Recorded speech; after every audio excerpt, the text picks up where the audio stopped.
ಬೇರೆ ವಿಷಯಗಳಿದ್ರೆ ಬೇರೆ ಸಂದರ್ಭದಲ್ಲಿ ಮಾತಾಡಿ ಅಂತ ಈ ದಿನ ಸಂಘಟನಾ ಸೃಜನ್ ಅಭಿಯಾನ ಅಂತ ನಮ್ಮ ಎಐಸಿಸಿ ಅಧ್ಯಕ್ಷರ ಮತ್ತು ನಮ್ಮ ಸನ್ಮಾನ್ಯ ರಾಹುಲ್ ಗಾಂಧಿ ಜಿ ಅವರ ಅಧ್ಯಕ್ಷತೆಯಲ್ಲಿ ನಮ್ಮ ಇಡೀ ಭಾರತ ದೇಶದಲ್ಲಿ ಪ್ರತಿಯೊಂದು ತಾಲೂಕಿಗೂ ಹೋಗಿ ಈ ಕಾರ್ಯಕ್ರಮವನ್ನು ಹಮ್ಮಿಕೊಂಡಿದ್ದಾರೆ. ಈ ಕಾರ್ಯಕ್ರಮಕ್ಕೆ ನಮಗೆ ಎಐಸಿಸಿಯಿಂದ ಆಗಮಿಸಿರುವಂತಹ ಸನ್ಮಾನ್ಯ ರಾಮಕೃಷ್ಣನ್ ಓಜಾಜಿ ಅವರೇ, ನಮ್ಮ ಕೆಪಿಸಿಸಿ ಅಧ್ಯಕ್ಷರು, ಉಪಾಧ್ಯಕ್ಷರು, ಮಾಜಿ ಬಾಗೇಪಲ್ಲಿ ಕ್ಷೇತ್ರದ ಶಾಸಕರಾದಂಥ ಎನ್ ಸಂಪಂಗಿ ಅಣ್ಣವರೇ,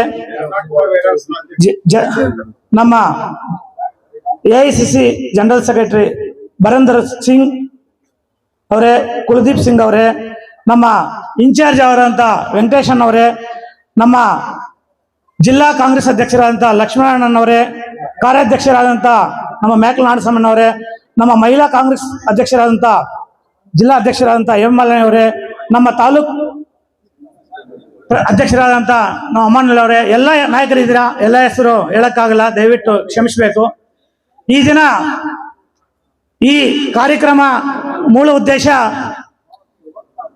ಜಿಲ್ಲಾ ಅಧ್ಯಕ್ಷರಾಗಿ ನೀವು ಯಾರಾದರೂ ಅವಕಾಶ ಕಲ್ಪಿಸಕ್ಕೆ, ನಿಮಗೆ ನೀವು ಯಾರಾದ್ರೂ ಅಪ್ಲಿಕೇಶನ್ ಹಾಕೋರಿದ್ರೆ ನಿಮಗೆ ಅವಕಾಶ ಕಲ್ಪಿಸಕ್ಕೆ ಮತ್ತು ನಿಮ್ಮ ಸಜೆಷನ್ ಕೇಳಕ್ಕೆ ಈ ಕಾರ್ಯಕ್ರಮಗಳನ್ನು ನಾವು ಏರ್ಪಾಟು ಮಾಡಿದ್ದೀವಿ.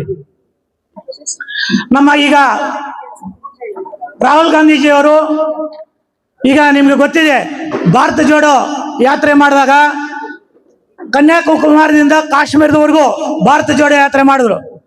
ಎಲ್ಲೆಲ್ಲಿ ಅವರು ಭಾರತ ಜೋಡೋ ಯಾತ್ರೆ ಮಾಡಿದ್ರು ಪ್ರತಿಯೊಂದು ತಾಲೂಕುಗಳಲ್ಲೂ ಕೂಡ ನಮ್ಮ ಪಕ್ಷ ಗೆದ್ದಿದೆ, ಎಲ್ಲ MLAಗಳಾಗಿದ್ದಾರೆ.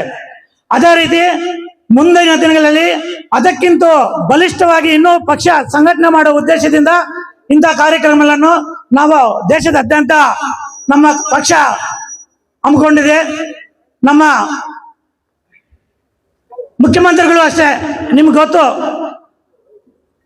ಸುಮಾರು 15ರಿಂದ 18 ಅವರು ಕೆಲಸ ಮಾಡ್ತಾ ಇದ್ದಾರೆ ಈಗ ಪಕ್ಷಕ್ಕೋಸ್ಕರ. ನಮ್ಮ ಮುಖ್ಯಮಂತ್ರಿಗಳು ರಾತ್ರಿ 12 ಗಂಟೆಗೆ ಹೋಗಿ 2 ಗಂಟೆಗೆ ಹೋಗಿ ನಮ್ಮ ಮುಖ್ಯಮಂತ್ರಿಗಳು ಟೈಮ್ ಕೊಡ್ತಾರೆ. ನಿಮಗೆ ಎಲ್ಲರಿಗೂ ಗೊತ್ತಿರಲಿ, ಅಷ್ಟು ನಮ್ಮ ಪಕ್ಷಕ್ಕಾಗಿ ದುಡಿತಾ ಇದ್ದಾರೆ. ಅದೇ ರೀತಿ ನಮಗೆ ಈಗ ಅಧ್ಯಕ್ಷರಾಗಿರುವಂತ BK ಹರಿಪ್ರಸಾದ್ ಅವರು ಸಹ ಸ್ಟೂಡೆಂಟ್ ಇಂದ ಬಂದು ಪಕ್ಷ ಕಟ್ಕೊಂಡ್ ಬಂದಿದ್ದಾರೆ. ಈ ಎಲ್ಲ ದೃಷ್ಟಿಯಲ್ಲಿಟ್ಕೊಂಡು ಈಗ ನಮ್ಮ ದೇಶದಲ್ಲಿ ನಾವು ತಳಮಟ್ಟದಿಂದ ಪಕ್ಷ ಸಂಘಟನೆ ಮಾಡುವ ಉದ್ದೇಶದಿಂದ ಈ ಕಾರ್ಯಕ್ರಮವನ್ನು ಹಮ್ಮಿಕೊಂಡಿದ್ದೀವಿ. ಅದೇ ರೀತಿ ಸಾಮೂಹಿಕವಾಗಿ ಎಲ್ಲರಿಗೂ ಇದು ಅವಕಾಶ ಕಲ್ಪಿಸ್ಕೊಡ್ಬೇಕನ್ನೋ ಉದ್ದೇಶದಿಂದ ನಾವು ಈ ಕಾರ್ಯಕ್ರಮ ಮಾಡಿದ್ದೀವಿ. ನಿಮಗೆ ಯಾರಾದರೂ ಡಿಸ್ಟ್ರಿಕ್ಟ್ ಅಲ್ಲಿ ಪ್ರೆಸಿಡೆಂಟ್ ಆಗುವ ಅವಕಾಶ ನಿಮ್ಗೆ ಇದ್ರೆ, ಆಸೆಗಳಿದ್ರೆ ನೀವು ನೇರವಾಗಿ ಮಾತಾಡಕ್ಕೆ ನಾವು ಅವಕಾಶ ಕಲ್ಪಿಸ್ಕೊಡ್ತಾ ಇದೀವಿ. ಇದರಲ್ಲಿ ಯಾವುದು ರೆಕಮೆಂಡೇಶನ್ ಅದು ಇದಿಲ್ಲ. ನೀವು ಯಾರು ಬೇಕಾದ್ರೂ ಅಪ್ಲಿಕೇಶನ್ ಹಾಕ್ಬೋದು, ಯಾರು ಬೇಕಾದ್ರೂ ಹೇಳ್ಬೋದು. ಇಲ್ಲಿ ಓನ್ಲಿ ಇವತ್ತು ಕಾರ್ಯಕ್ರಮ ಡಿಸ್ಟ್ರಿಕ್ಟ್ ಪ್ರೆಸಿಡೆಂಟ್ ಆಗಕ್ಕೆ ಯಾರಾದ್ರೂ ನೀವು ಅಪ್ಲಿಕೇಶನ್ ಹಾಕಕ್ಕೆ ಮಾತ್ರ.